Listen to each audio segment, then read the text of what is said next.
Hi everyone, so I welcome you all to this PT 365 Polity series. So we'll be starting with polity today.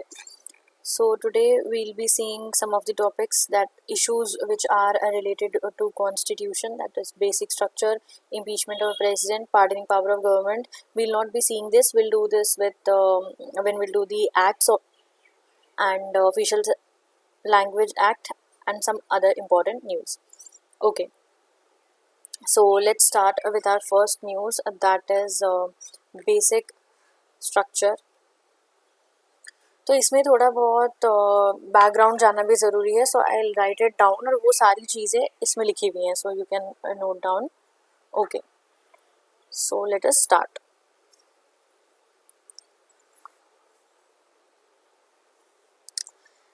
So even before the enactment of the constitution, agenda of freedom fighters or the Indian leaders is to ensure कि land reforms India में हो, because there were many faulty developments जो British ने बनाया था.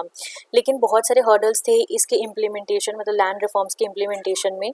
So वो सबसे पहले देखते हैं कि what are the hurdles.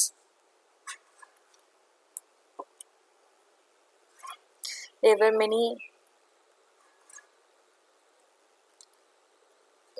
hurdles, so let us see. So first hurdle was Article 14, because abolition of zamindari का abolition, it will be taken by government कि गवर्नमेंट लैंड ले लेगी एंड देन रीडिस्ट्रीब्यूटेड, फिर उसको रीडिस्ट्रीब्यूट करना है सबके पास, ठीक है, redistributed among all, among the people. तो यहाँ पर आर्टिकल 14 का वायलेशन है, ऐसा जमींदार्स ने कहा.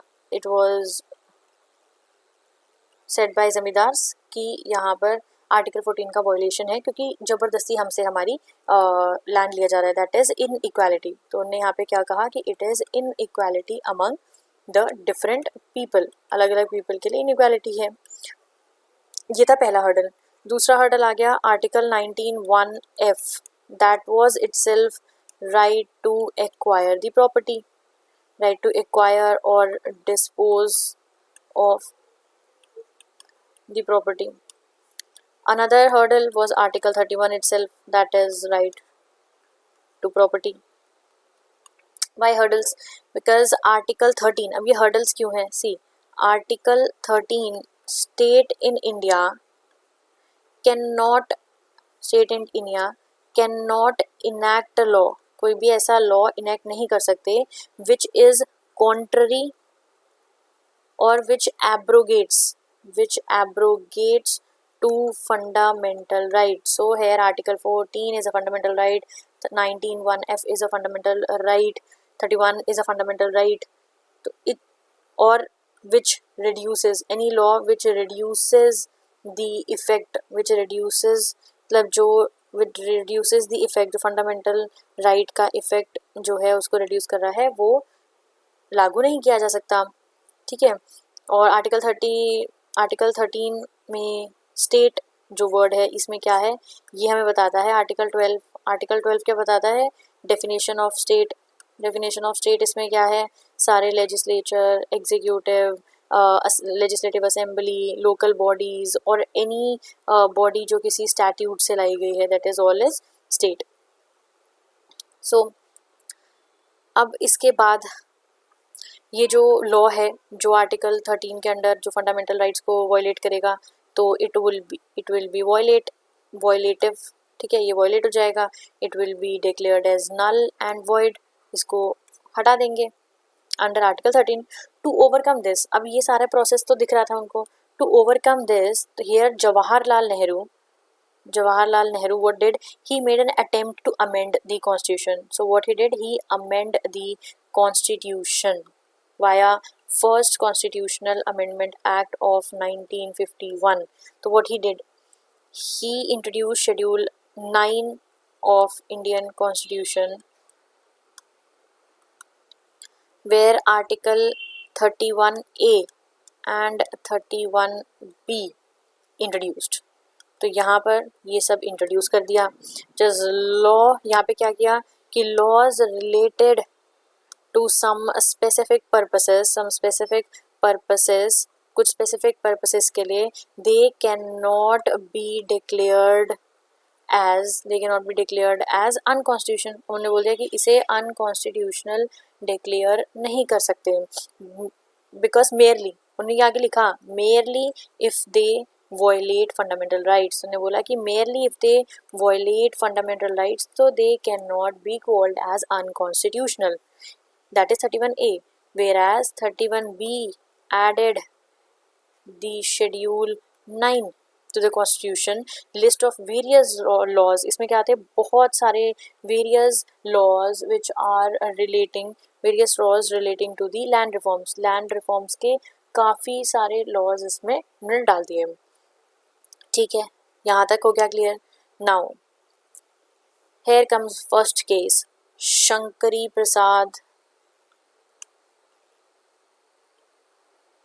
Versus Union of India 1951। पहला case, challenges were made by the petitioner, parliament state can not enact which abrogates. तो पिटिशनर ने क्या बोला कि भाई पार्लियामेंट और स्टेट ऐसा कोई लॉ नहीं लेके आ सकते हैं जो अंडर आर्टिकल 13 फंडामेंटल राइट्स को वॉयलेट करे। ठीक है, तो यहाँ पर अब इन्होंने बोला कि अब ये जो कॉन्स्टिट्यूशनल अमेंडमेंट आया है ये भी तो एक लॉ है, इट इज अ लॉ, ये भी तो एक लॉ है, तो फिर then how it can violate. तो अब उन्होंने बोला कि ये कैसे वॉयलेट कर सकता है, तो इसको तो it must be struck down under article 13, ये बोल दिया गया। तो Shankar Prasad versus Union of India में इसको चैलेंज किया और ये बोल दिया गया। नाउ कोर्ट ने क्या बोला, court here said that two kind of legislative powers. तो कोर्ट ने कहा कि दो तरह की लेजिस्लेटिव पावर्स हैं किसके पास, पार्लियामेंट के पास। Parliament have two types of legislative powers. So now let's see कौन कौन सी दो टाइप की पावर्स हैं।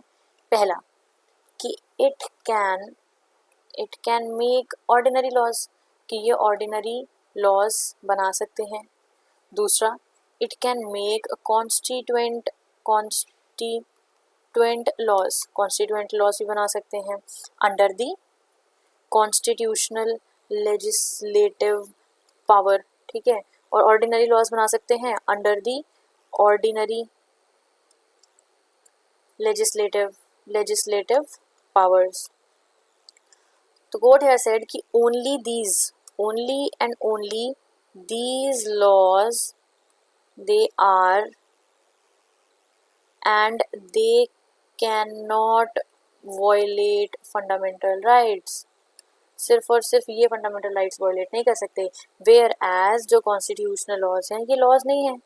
उन्होंने बोला कि दीज आर नॉट लॉज, तो they can violate fundamental rights. This decision was given in Shankari Prasad case by 3 judge bench। तो 3 जज बेंच ने शंकरी प्रसाद ने सुना दिया कि जो ऑर्डिनरी लॉज बना सकते हैं, कॉन्स्टिट्यूएंट लेजिस्लेटिव लॉ बना सकते हैं जो कि वॉयलेट नहीं करेंगे, ऑर्डिनरी लॉज हैं जो कि वॉयलेट फंडामेंटल राइट्स को कर देंगे। नेक्स्ट, चलो इसके बाद अब क्या हुआ, अब यहाँ पर अगला है सज्जन सिंह केस। अब सज्जन सिंह केस आ गया 1965 में। हेयर उन्होंने बोला वही बात कि कॉन्स्टिट्यूशनल अमेंडमेंट एक्ट ये लॉज हैं, ये फंडामेंटल राइट्स को वॉयलेट कर रहे हैं, तो अंडर आर्टिकल 13 इन्हें नल एंड वॉइड कहा जाए। Supreme court upheld the same verdict. कौन सा वर्डिक्ट, जो उन्होंने शंकरी प्रसाद केस में दिया था। तो यहाँ पे शंकरी प्रसाद केस को दोबारा से अपहेल्ड कर दिया सुप्रीम कोर्ट ने। यहाँ पे इट वाज अ 5 जज बेंच। बट हेयर इज एक और चीज़, 2 वोट्स जो यहाँ पे आए वो 2 वोट्स डिसेंट में थे, वो 2 votes are dissenting. Now let's see पहला जो डिसेंट था वो ये कह रहा था कि fundamental rights are sacrosanct, they are sacrosanct, तो इसको इन्हें अमेंड नहीं कर सकते, ठीक है, सैक्रोसेंट है तो they can not be amended, ऐसा कह दिया। If constitution amendment act wanted to amend this fundamental rights they would give this provision very purpose of fundamental rights. तो उन्होंने बोला कि अगर कॉन्स्टिट्यूएंट असेंबली चाहती कि फंडामेंटल राइट्स को अमेंड करना है तो उन्होंने ये सारी चीज़ ऑलरेडी दे रखी होती, ऑलरेडी वो देते इसको, किसी ना किसी प्रोविजंस थे, they would have added this, उनको ऐड करना चाहिए था इसको, बट उन्होंने नहीं किया। तो उनका मतलब था कि these can not be amended, कि इन्हें अमेंड नहीं करना चाहिए। Wrong people will come to power and amend the fundamental rights, और फिर लोग जो हैं उनके पास कुछ भी नहीं बचेगा, ठीक है। तो ये जो स्टेटमेंट दिए, जो पहला डिसेंटिंग पॉइंट था ये दिया था जस्टिस हिदायतुल्लाह ने, ठीक है, जस्टिस हिदायतुल्लाह ने ये स्टेटमेंट दिया। उसके बाद जो सेकंड डिसेंट था, मतलब जो सेकंड पर्सन थे जिनको लग रहा था कि ये गलत है, तो उन्होंने ये कहा कि कॉन्स्टिट्यूशन जो है इट इज़ अ रिलीजन में सर्टेन थिंग्स, मतलब कुछ चीज़ें जो हैं, certain things are changeable and certain things are not changeable. तो नॉट चेंजेबल में उन्होंने कहा कि जो चीज़ें नॉट चेंजेबल है उसमें फंडामेंटल राइट्स आते हैं। ओके, ये केस यहाँ पे ख़त्म। नाउ नेक्स्ट, अब यहाँ पर स्टार्ट हो गया अगला case, Golaknath versus state of Punjab 1967, 2 साल बाद। इसमें supreme court completely reversed it's earlier position. तो सुप्रीम कोर्ट ने अपनी पहली पोजीशन को कंप्लीटली रिवर्स कर दिया। उन्होंने कहा कि fundamental rights can be amended, it can be amended bye constitutional amendment act, ऐसा कह दिया उन्होंने। Supreme court took the opinion of justice Hidayatullah, उनकी ओपिनियन लिया कि fundamental rights can not be amended. ये उन्होंने कब कहा था? शंकरी प्रसाद, जब उन्होंने क्या कहा, शंकरी प्रसाद केस में क्या कहा था कि दोनों कर सकते हैं। उसके बाद सज्जन सिंह केस में भी क्या कहा कि yes, but Sajjan Singh case में जो 2 डिसेंट थे उसमें जस्टिस हिदायतुल्लाह का जो ओपिनियन था सुप्रीम कोर्ट ने उसको ले लिया और कह दिया कि they are sacrosanct, they can not be amended, बिल्कुल ही change. Parliament has no powers to amend the fundamental rights. दोबारा से ऐसा सुप्रीम कोर्ट ने ऐसा किया और सब कुछ उल्टा पुल्टा कर दिया। अब जब सुप्रीम कोर्ट ने ये कहा तो सब लोग बोलने गए कि जितने भी पार्लियामेंट के राइट्स थे, मतलब जो भी उन्होंने अमेंडमेंट्स करे थे उससे तो बहुत सारे लॉज बन गए, बहुत सारी रूलिंग्स आ गई, चेंजेस हो गए। तो यहाँ पर सुप्रीम कोर्ट कहता है it is prospective overruling means judgement in order to avoid problems, order will be implemented from today. तो यहाँ पर सुप्रीम कोर्ट ने कहा कि it is prospective overruling मतलब कि आज से जो कुछ भी पहले हो गया, लेकिन आज टुडे, अभी से जब से हमने ये जजमेंट दिया है, सब कुछ अभी से जो भी इम्प्लीमेंट होगा वो अभी से होगा, पुराना doesn't matter at all. To overturn the judgement of Supreme Court, parliament ने क्या करा, 24th कॉन्स्टिट्यूशनल अमेंडमेंट एक्ट और 26th कॉन्स्टिट्यूशनल अमेंडमेंट एक्ट लेके आए। इसमें क्या था, 24th में था इट इंट्रोड्यूस्ड सम क्लॉसेस, तो आर्टिकल 13 में ही चेंजेस कर दिए, and changes in article 368 itself, दोनों में चेंज किया। If any law is made or amended introduced under article 368 it can not be challenged under article 13 provisions. क्या बोल दिया उन्होंने कि अगर कोई भी ऐसा लॉ बनाया जाएगा या अमेंडमेंट होगा आर्टिकल 368 के अंडर, तो वो it can not be challenged under article 13, under article 13 के अंदर वो चैलेंज नहीं कर सकता। Therefore fundamental rights can be amended, can be changed, can be removed, ये भी बोल दिया, amend कर सकते हैं, they can be amended, they can be changed, they can be removed by Constitutional Amendment Act, and such Constitutional Amendment Act is not, it is not challenged, it is not challenged under Article 13 of Indian Constitution. Also they introduced 25th constitutional amendment, in which they introduced Article 31C into the Indian constitution में 31C introduce करा, जहाँ पर उन्होंने कहा any law which is going to give effect to DPSPs in Article 39B and Article 39C in order to enforce them, मतलब उनके enforcement में अगर कोई भी law ऐसा बन रहा है जो या फिर जो पार्लियामेंट ने बनाया है, it cannot be challenged for violating the fundamental rights. मतलब यहाँ पर 39B and 39C are more and more important than the fundamental rights. तो 39B 39C के enforcement के लिए कोई laws बनाएंगे तो उसको fundamental rights के अंदर challenge नहीं किया जा सकता. Now ये कर दिया. अब इसके बाद दोबारा there is something 24th of April 1973, very important date, 13 judge. This topic is very important, that's why I am elaborating it so much, मतलब बहुत ज़्यादा डीप पे पढ़ा रही हूँ, बाकी सारे is okay. This is very important.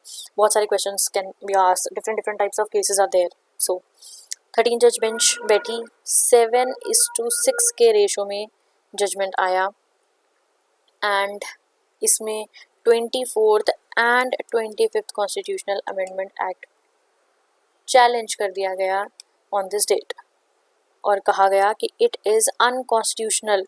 Challenge किया गया कि ये अनकॉन्स्टिट्यूशनल है because it is taking away the powers of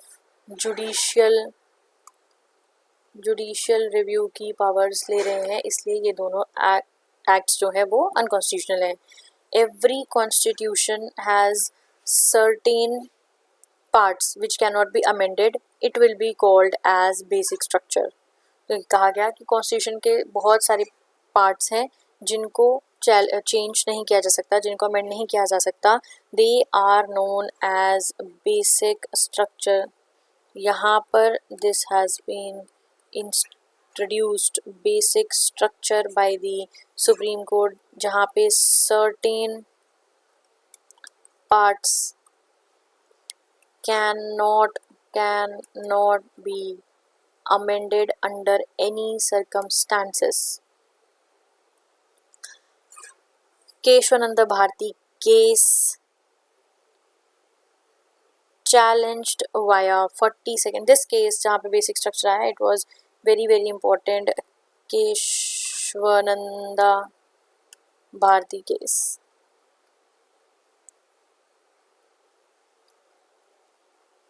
Also, this case said that preamble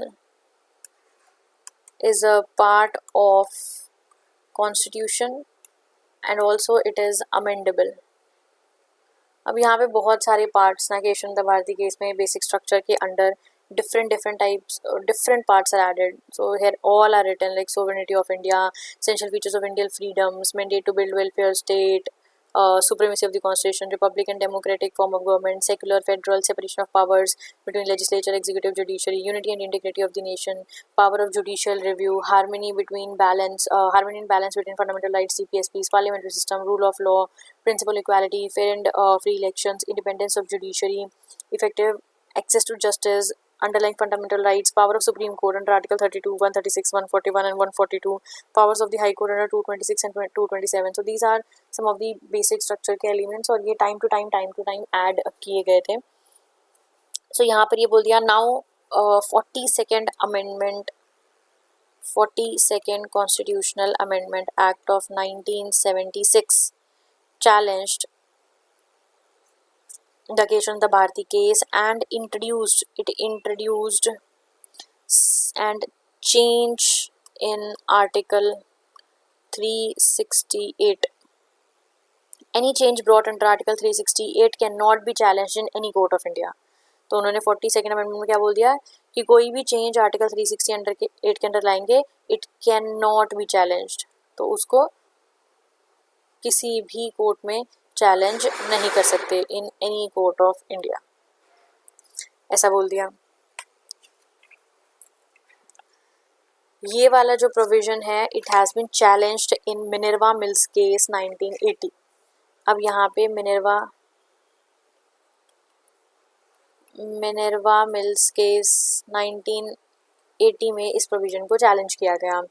supreme Court said 42nd constitution amendment act as far as it brings change in article 368, और इसने ये कह दिया कि किसी कोर्ट में challenge नहीं कर सकते, ये अनकॉन्स्टिट्यूशन है, बिकॉज ये जुडिशियल रिव्यू का जो प्रोविजन है वो हमसे ले रहे हैं, which is a part of basic structure of Indian constitution, therefore it is wrong. तो ऐसा नहीं हो सकता, it is unconstitutional, this provision is unconstitutional. Also Supreme Court, there has been a change introduced in 31C and that is 39B and C is expanded to any DPSPs. It is wrong. You cannot give importance to all DPSPs. See, इस 46 में यहाँ पर ये भी जो provision हमने यहाँ पर पढ़ा है, this one, see this 24 it was challenged, ठीक है, कि 368 में चैलेंज नहीं कर सकते यार आर्टिकल 13 के अंडर, और उसको रिमूव कर देंगे, चेंज कर देंगे, चाहे कुछ भी कर सकते हैं। ये 24 अमेंडमेंट लाया था, this was challenge in Kesavananda Bharati case, और फिर जजमेंट आया बेसिक स्ट्रक्चर का। दिस 25th वाला जो था, इसको केशवानंद भारती केस में Supreme Court said it is okay, 39B and 39C they are important and fundamental rights, that's okay, no problem. लेकिन मिनर्वा मिल्स केस में एक और मतलब 42nd अमेंडमेंट में ही एक और चेंज लाया कि 39B 39C नहीं, बाकी सारे आर्टिकल जितने भी DPSPs हैं वो सारे, मतलब all the DPSPs are important than fundamental rights, but यहाँ पर सुप्रीम कोर्ट ने कहा कि नो, ऐसा नहीं है, only 39B and 39C they are given importance over the fundamental rights, they would be given primacy over the fundamental rights, and also judicial part जो है, judicial review is a part of basic structure, so it cannot be amended. ये article आपका 42 constitution amendment is wrong. उसके बाद आया IR Coelho case of 2007, this is last case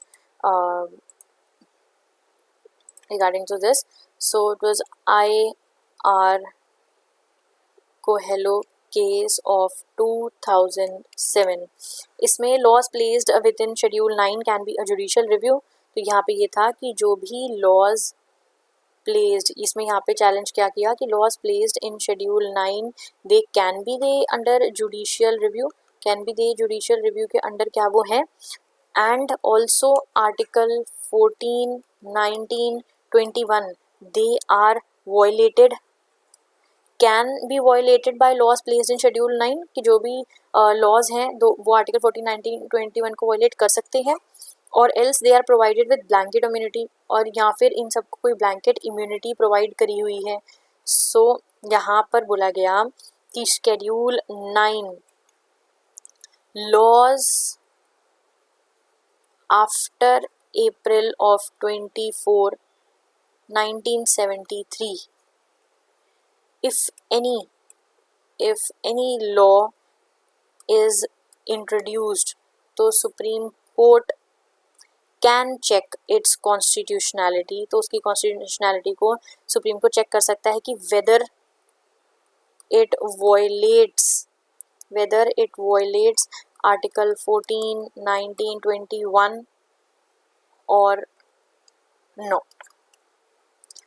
Eyre Coelho cases ले आया था बिकॉज शेड्यूल 9 के अंडर बहुत सारे लॉज प्लेस किए गए थे, और फिर काफ़ी सारे लॉज जो है ना शेड्यूल के 9 के अंडर ऐड करते जा रहे थे, इसलिए ये चैलेंज किया था कि क्या ये जुडिशियल रिव्यू के अंडर है, क्या ये जो वायलेट कर रहे हैं 14, 19, 21 को ये कर सकते हैं, क्या इन्हें कोई ब्लैंकेट इम्यूनिटी प्रोवाइड की गई है। तोयर कहलो केस में सुप्रीम कोर्ट ने कहा कि शेड्यूल 9 के अंडर जितने भी लॉज जो केशवानंद भारती केस के बाद से आए हैं 24 अप्रैल 1973 के बाद से जितने भी केसेस जितने भी लॉज आए गए हैं वो सारे के सारे 1976 वो सारे के सारे जो होंगे वो वॉयलेटिव होंगे और उनकी कॉन्स्टिट्यूशनैलिटी सुप्रीम कोर्ट चेक कर सकता है कि whether they violate the article 14, 1921 और नॉट। तो अभी इसको हम क्यों पढ़ रहे थे? Because recently Kesavananda Bharati of landmark Kesavananda Bharati case versus state of Kerala he passed away, इसलिए हमने ये सब कुछ डिस्कस किया था। So everything I told you is written in this, तो आप उसको पढ़ सकते हो। गोरखनाथ के सारे केसेस यहाँ पे हैं and this is the timeline which has shown. Shankar Prasad case, फिर सज्जन सिंह केस, उसके बाद गोरखनाथ केस आया जो भी आया, फिर 25th अमेंडमेंट 1971-72 में also added some reforms in schedule 9 and then Keshwananda Bharati case of 1973. Sorry, I'm very sorry, here it is 1973। ऊपर भी कहीं पर मैंने अगर 1976 लिखा होगा तो प्लीज करेक्टेड, इट इज 1970 ना, ओके इट्स राइट 1973।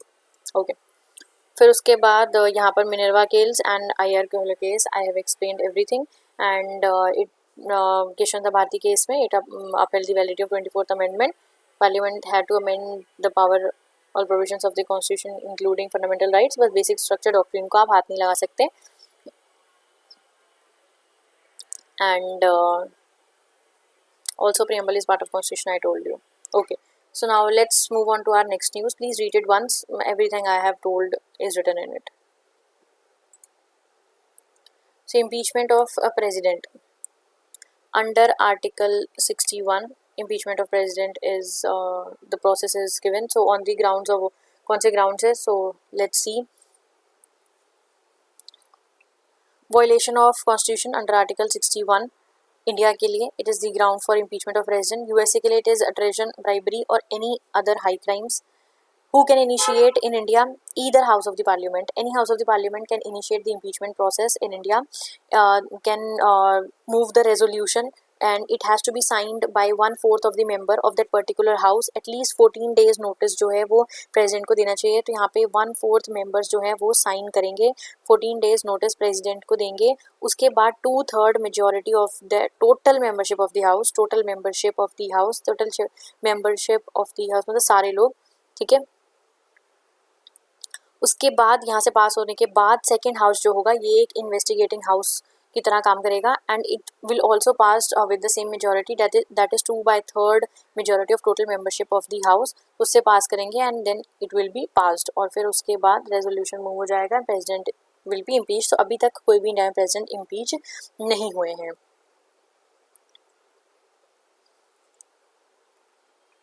अब यूएसए के केस में देखिए तो यहाँ पे है ट्रेजन, ब्राइबरी, कोई और हाई क्राइम्स।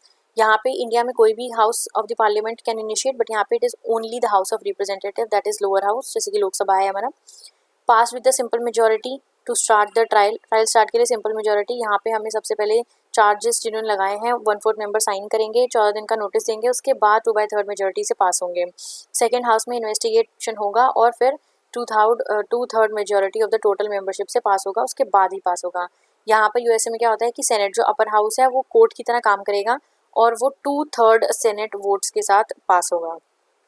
तो यहाँ पर लोअर हाउस जो है वो सिर्फ इनिशिएट कर सकता है, सिंपल मेजॉरिटी से उन्हें पास करना है, ट्रायल को स्टार्ट करना है। सेनेट जो है फिर वो 2/3 सेनेट वोट से उसे पास करेंगे तो प्रेसिडेंट इम्पीच हो जाएंगे। Next is a pardoning power of governor. Remission of the sentences of AG Perevalan convicted Rajiv Gandhi assassination case has been pending before Tamil Nadu governor for over 2 years, so इसलिए ये news में है। So pardoning powers of president and governor they are very very important। तो इसमें क्या क्या distinction है we have to see एक एक करके। So pardoning power of president and governor, so president की pardoning power is under article 72 and for governor it is under article 161। Under article 72, so 72 + 89 करेंगे तो it will give you 161। So 72 is for president, 161 is for governor, तो ये 89 add कर सकते हैं to the articles, you will get the state one. So President Article 72 empowers the President to grant pardons to persons who have been tried or convicted of any offence in all the cases जहाँ पर punishment or the sentence is for an offence against a union law, और यहाँ पर जो punishment or sentence is by court martial, that is military court, और it is of a death sentence. तो President को article 72 ये power देता है कि वो सारे पर्सन्स जिनको भी जिनका ट्रायल चल रहा है या जो कन्विक्टेड है, किसी भी ऑफेंस में उन्हें सज़ा मिली है, चाहे वो यूनियन लॉ के अगेंस्ट है या फिर कोर्ट मार्शल है या डेथ सेंटेंस है, उसमें वो पार्डन्स ग्रांट कर सकते हैं. Whereas governor of the state also possesses the pardoning power under article 161, but it differs from that of the president in two respects. एक तो प्रेसिडेंट जो है वो किसी भी कोर्ट मार्शल के सेंटेंस को पार्डन कर सकते हैं, बट गवर्नर कैन नॉट. किसी भी मिलिट्री कोर्ट के कोर्ट मार्शल के कन्विक्ट को और ट्रायल पर्सन को गवर्नर पार्डन नहीं कर सकते. As well as president can pardon the death sentence whereas governor can not. Even if a state law prescribes death sentence, the power to grant the pardon lies with the president and not with the governor. अगर state law में भी किसी इंसान को death sentence दिया है तब भी पार्डनिंग पावर प्रेसिडेंट के पास ही है, गवर्नर के पास नहीं है. Pardoning power of the president includes the following. तो there are 5 types of pardoning powers. First is pardon, that it removes both the sentence and conviction and completely absolves the convict from all the sentences, punishment and disqualifications. तो pardon मतलब पूरी तरह से माफ़ कर देना. सारे जो भी सेंटेंस मतलब जो भी सज़ा मिली है किसी भी कन्विक्ट को, completely सब कुछ absolve कर देते हैं. That is pardon. It is very simple. Next is a commutation. So in commutation it denotes the substitution of one form of punishment for a lighter form. मतलब एक form पनिशमेंट की है उसे थोड़ी लाइटर फॉर्म में change कर देते हैं. सो इस मतलब जो कन्फ्यूजन है वो सबको इसी में रहता है. That is commutation, रेमिशन, respite and reprieve. So commutation is basically जहाँ पर डेथ सेंटेंस को मतलब नॉर्मली ना कम्यूटेशन में डेथ सेंटेंस जितने भी डेथ सेंटेंस हैं उनको नॉर्मली लाइफ इम्प्रिजनमेंट में चेंज कर देते हैं. सो कॉमनली मैं ये नहीं कह रही कि हर केस में, पर कॉमनली कम्यूटेशन में लाइफ इम्प्रिजनमेंट को डेथ सेंटेंस में चेंज कर दिया जाता है. One form of punishment to the lighter one. Next है remission. Remission it is amount of sentence decreases with changing character. तो यहाँ पर जो पीरियड का सेंटेंस का पीरियड है उसको कम कर देंगे, अब उसका कैरेक्टर चेंज नहीं करना. ठीक है, मतलब बिना कैरेक्टर चेंज किए हुए. यहाँ पे कम्यूटेशन में क्या था, डेथ सेंटेंस से लाइफ इम्प्रिजन मतलब कैरेक्टर चेंज हुआ. रेमिशन में कैरेक्टर चेंज नहीं होगा, no character change. Respite denotes awarding lesser sentence in place of one originally awarded due to some special fact such as physical disability, pregnancy, women. तो respite में कोई special ऐसी fact है जिसकी वजह से उनकी सज़ा कम करनी पड़ेगी. ठीक है, तो ओरिजिनली जो सज़ा दी थी उसको कम कर देंगे, दैट इज़ रेस्पाइट. रेमिशन मतलब कि पीरियड ऑफ सेंटेंस कम करना है लेकिन उसका कैरेक्टर चेंज नहीं होना चाहिए. जैसे 10 साल की सज़ा है तो उसे कम करके 5 साल कर देंगे, तो सज़ा कम करी है. ठीक है, लेकिन जो भी रिगरस है या फिर सिंपल है वो वैसे का वैसा ही रहेगा. रेस्पाइट में क्या होता है, रिगरस सज़ा को थोड़ा सा सिंपल कर देते हैं बिकॉज ऑफ फिजिकल डिसेबिलिटी और the pregnancy of women. Reprieve मतलब to stay the execution of sentence specially that of a death for a temporary period. अच्छा, रेप्रीव में क्या होता है कि स्टे लगा देते हैं कि डेथ सेंटेंस पे थोड़ा टेम्पररी पर्टिकुलर के लिए किसी भी पर्टिकुलर रीज़न की वजह से स्टे लगा देंगे, और यहाँ पर कोई भी टाइम लिमिट नहीं होगा. तो क्या होता है कि सबसे पहले लोअर कोर्ट डिसीजन देगा, फिर हाई कोर्ट, फिर सुप्रीम कोर्ट, फिर उसके बाद जैसे लोअर कोर्ट का डिसीजन नहीं है तो हाई कोर्ट जाएंगे, फिर सुप्रीम कोर्ट में भी रिव्यू पिटिशन डलती है, फिर क्यूरेटिव पिटिशन डलती है. फिर उसके बाद क्या होता है, पर्सन जो है वो प्रेसिडेंट को मर्सी पिटिशन राइट कर सकते हैं. फिर उसके बाद वो होम मिनिस्टर्स को भेजेंगे प्रेसिडेंट, फिर काउंसिल ऑफ मिनिस्टर्स डिसाइड करेंगे, तो वहाँ पर प्रेसिडेंट को फिर बता देंगे काउंसिल ऑफ मिनिस्टर्स क्या है. Now in mercy petition case unnecessary delay जो एग्जीक्यूटिव का होता है डेथ सेंटेंस में, तो कोर्ट यहाँ पर क्या कर सकता है कि उस सज़ा को कम्यूट कर सकता है. मतलब कभी कभी क्या होता है कि कोई सज़ा ना प्रेसिडेंट के पास पड़ी रहती है बहुत टाइम तक, क्योंकि फिर आप लटका देते हो ना, तो उसको डेथ सेंटेंस मिल रहा है ना, और वो हर रोज़ बेचारा ये सोच के गुजारता दिन कि हाँ शायद आज मुझे माफ़ी मिल जाए, आज मुझे मिल जाए. तो सुप्रीम कोर्ट ने क्या कहा है कि ये जो अननेसेसरी डिले है एग्जीक्यूटिव का मतलब प्रेसिडेंट का, उसमें सुप्रीम कोर्ट चाहे तो कम्यूट कर सकती है. कम्यूट मतलब वही डेथ सेंटेंस से लाइफ इम्प्रिजनमेंट. तो बेसिकली कम्यूटेशन तो इट्स वेरी ईजी. कम्यूटेशन तो ऐसे भी सी से है, राइट. तो ये बिल्कुल अलग है कि कैरेक्टर चेंज हो जाएगा. ठीक है, lesser form character change. Remission में क्या होगा, कैरेक्टर चेंज नहीं होगा, लेसर फॉर्म होगा. No character change, lesser form. Reprieve मतलब सबसे सिंपल कि execution on the sentence for a temporary period. Reprieve मतलब एग्जीक्यूशन. रेस्पाइट मतलब कि यहाँ पे pregnancy, respite pregnancy. Reprieve is execution for a temporary, और फिजिकल डिसेबिलिटी और प्रेगनेंसी इज फॉर रेस्पाइट, जहाँ पे कम कर देंगे कैरेक्टर चेंज हो जाएगा. ठीक है.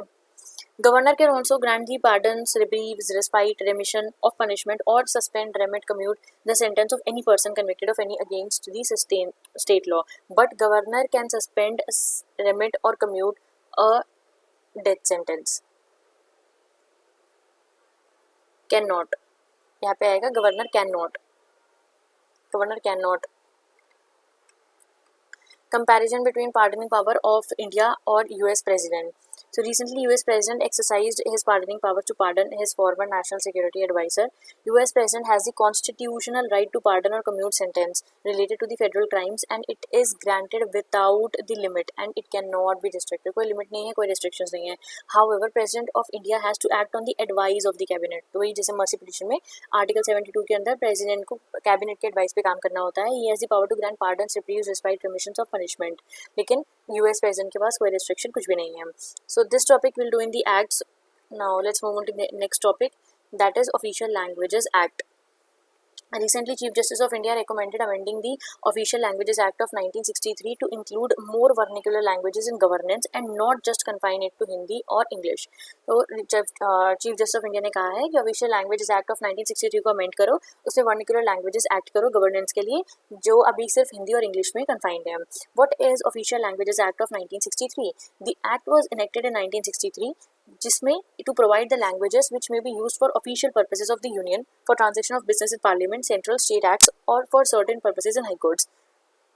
तो ये एक्ट जो है ये प्रोवाइड ये पावर देता है यूनियन और उनके जो पार्लियामेंट में हो रहे काम या सेंट्रल या स्टेट एक्ट्स या बाकी सारे हाई कोर्ट के जितने भी पर्पसेस हैं वो ऑफिशियल लैंग्वेजेस को यूज़ करेंगे. As per the act, Hindi or English, they shall be used for certain specified purposes जैसे कोई resolution rule, general orders, notification, press communications या फिर administrative other reports, license tenders, इन सब के लिए English और Hindi can be used. Important constitutional provisions related to official languages. See, Part 17 of the Indian Constitution deals with the official languages in Article 343 to Article 351. The 8th schedule of the Constitution consists of the following 22 languages. 14 initially add करी गई थी, उसके बाद amendments हुए थे. So Bodo, Dogri, Maithili, Senthili, they were added by 92nd Constitutional Amendment Act. Article 343(1) of the Constitution of India, Hindi in Devanagari script. Devanagari script shall be the official language of the Union. 343(3) made provisions for the continuation of English even after 25th January 1965 by empowering the Parliament to make laws to that effect. Article 344(1) actually क्या हुआ था, शुरू में सिर्फ कुछ सालों के लिए इंग्लिश को रखा गया था और बोला गया था कि फिर आप उसके बाद अमेंडमेंट कर सकते हो कि इसे हटाना है या नहीं हटाना है, क्योंकि जब ओरिजिनली कॉन्स्टिट्यूएंट असेंबली में हिंदी और इंग्लिश के ऊपर डिबेट चल रही थी एज ऑफिशियल लैंग्वेज, तो बहुत सारी साउथ इंडियन स्टेट्स ने कहा था कि हम हिंदी को एक्सेप्ट नहीं करना चाहते, we will be comfortable with English. So that's why 15 साल के लिए इंग्लिश को रखा गया था. उसके बाद पार्लियामेंट की मर्जी थी. अभी तक ये जो provision है continued है. Article 344(1) provides for the constitution of the commission by the president on expiration of 5 years from the commencement of the constitution. Article 348(1) of the Constitution of India provides that all the proceedings in the Supreme Court और किसी भी high court में वो English language में ही होंगी until Parliament by law otherwise provides. जब तक parliament नहीं कहेंगे तब तक सुप्रीम कोर्ट और हाई कोर्ट की जितने भी काम है वो इंग्लिश में ही होंगे. Article 351 provides for the spread of Hindi language to develop it so that it may serve as a medium of expression for all the elements of the composite culture of India. तो Article 351 कहता है कि Hindi language को spread करना चाहिए ताकि जो India का कल्चर है वो बढ़ सके. इसमें एक और पॉइंट है यहाँ पर, central institute of Indian languages CIIL. It is a subordinate office of the ministry of education. It was set up in 1969 to coordinate the development of Indian languages. Indian languages के development को coordinate करने के लिए इसे बनाया गया था 1969 में, so that it can protects and documents the minor, minority and tribal languages. It promotes the linguistic harmony by teaching 15 Indian languages to the non native learners as well as it advises and assist central as well as state governments in the matters of language. कोई भी problem होती है तो ये central और state government को advice और assist करते हैं. It organises a number of programmes such as development of Indian language, regional language centres, national testing services, so that India की जो कल्चरल लैंग्वेजेस जो वर्निकुलर लैंग्वेजेस हैं वो इम्प्रूव हो सके. Next is article 344 of the Indian constitution. A commission shall consist of a chairman and उनके साथ कुछ members होंगे who will be representing the different languages specified in the 8th schedule जो 22 languages हैं. As the president may appoint and order shall define the procedure to be followed by the commission. तो ये article जो हमने यहाँ पर this what I have read was article 344(1) provides for the constitution of a commission by the president on expiration of 5 years. तो उसको ही यहाँ पर explain किया गया है कि आर्टिकल 344 में कॉन्स्टिट्यूशन एक चेयरमैन और बाकी उसके साथ कुछ मेंबर्स होंगे जो अलग अलग लैंग्वेजेस 8 शेड्यूल में जो लिखी गई हैं उनको रिप्रेजेंट करेंगे. एज प्रेसिडेंट उनको अपॉइंट करेंगे ताकि वो जो भी कमीशन का प्रोसीजर है उसको फॉलो करें. It shall be the duty of the commission ताकि वो प्रेसिडेंट को रिकमेंडेशंस दे जितने भी हिंदी लैंग्वेज के प्रोग्रेसिव यूज़ हैं ऑफिशियल पर्पसेस यूनियन के वहाँ पर काम करें. Restrictions on the use of English language for all or any of the official purposes of the union कि यहाँ पर रिस्ट्रिक्शंस हो. Language to be used for all or any purposes mentioned in article 348 is this कि constitution of India provides that all the proceeding supreme court और high court की English में होनी चाहिए. कि कौन सी लैंग्वेज यूज करनी है बता सकते हैं. The form of numerals to be used for any one or more specified purposes of the union. तो basically it is of the union. Any other matter related to the commission by the president as regards the official languages of the union and language for communication between the union and states and between the states and another states and their use कि कौन सी language उनको use करनी चाहिए. It also mention that committee shall be constituted consisting of 30 members होने चाहिए जिसमें से 20 शैल be the members of the house of the people that is Lok Sabha and 10 जो है वो राज्यसभा से होंगे from the Council of States. And it shall be the duty of the committee to examine the recommendations of the commission and to report to the president जो भी उनका opinion है. So there are some other news as well. First is right to protest. Supreme Court gave a verdict on right to protest versus right to mobility on a plea against blocking of road in Shaheen Bagh in Delhi Citizenship Amendment Act के ऊपर. तो right to protest versus right to mobility पे Supreme Court ने अपना verdict दिया है. In the another stand, Supreme Court said that farmers have the constitutional right to continue with their absolutely perfect protest as long as their dissent against the 3 controversial agricultural laws did not slip into violence. Supreme Court ने कहा है कि जब तक उनकी जो ये condition है कि तीनों एग्रीकल्चर लॉज जो हैं वो हटा नहीं जाते तो absolutely it's perfect to protest. तो प्रोटेस्ट कर सकते हैं. Article 19(1)(a it provides freedom of speech and expression. It provides right to demonstration or picketing. It provides no right to strike. So right to strike is not part of a fundamental right. Article 19(1)(b provides right to assemble peacefully without arms, बिना arms के साथ. And also ये सारे rights are under some reasonable restrictions. Article 19(2) and 3 has the power of state to impose reasonable restrictions, which I told. Next and the last topic of today is hate speech. Supreme Court in Amish Devgan versus Union of India case observed that hate speech repudiates right to equality in a polity committed to pluralism. So Supreme Court का observation है that hate speech versus free speech. Free speech includes right to comment, favor or criticize government policies. That is positive criticism. ठीक है, ये नहीं कि anti national हो रहे हैं या फिर कुछ उल्टा बिना विदाउट फैक्ट्स कुछ भी बोल रहे हैं. हेट स्पीच इज क्रिएटिंग और स्प्रेडिंग हेटेड अगेंस्ट द टारगेट कम्युनिटी और ग्रुप. हेट स्पीच में होता है कि एक पर्टिकुलर कम्युनिटी और ग्रुप को टारगेट करते हैं और उनके अगेंस्ट कुछ भी फैलाते हैं. Free speech is you have the right to comment. आप किसी भी चीज़ पे कमेंट कर सकते हो, किसी भी चीज़ को फेवर कर सकते हो, क्रिटिसाइज कर सकते हो, बट विथ सम फैक्ट्स. ऐसे नहीं कि कुछ भी बोल के कुछ भी फैलाए जा रहे हैं. Hate speech has not been defined in any law in India. This is very important. However hate speech generally incitement to hatred primarily against a group of persons and it is dealt with the IPC section 153A and 295A etc. So this is all about the news related to the topics which are related to the Constitution of India. उसमें जितने भी topics थे we have completed. So we'll do further topics in the next one. That is the functioning of the parliament, state legislature and local governments. So thank you friends for watching this lesson. Please like and share the video and subscribe to the channel as well.